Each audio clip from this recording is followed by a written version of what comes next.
Following medical advice to rest for a few days, the Queen attended hospital on Wednesday afternoon for some preliminary investigations, returning to Windsor Castle at lunchtime today, and remains in good spirits, a spokesperson for Her Majesty said in a statement on Thursday. Forced to cancel a trip to Northern Ireland, the 95-year-old had already decided to stop travelling to international destinations 5 years ago due to her physical abilities. However, through her reign, the Queen has barely been sick to the extent that she had to miss a royal engagement. A few years before her coronation, she caught measles when Prince Charles was 2 months old in 1949 and had to be separated from her baby son. The first time the Queen was actually admitted to hospital was in July 1982 when she had a wisdom tooth extracted at 56 years old.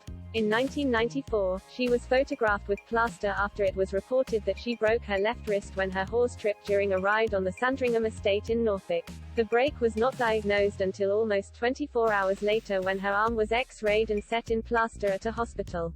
The Queen reportedly made no fuss about it, brushed herself down and got back on her horse. Much later, in 2013, she was admitted to King Edward VII's Hospital to be assessed and had to cancel a 2-day trip to Rome. The Queen spent one night in the hospital and left thanking the staff and smiling before being driven to Buckingham Palace to rest.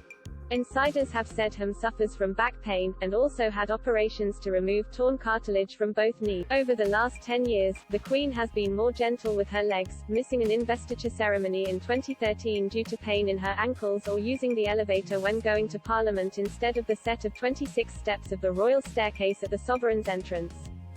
In 2016, it was reported that the Queen and Philip both fell ill with heavy colds.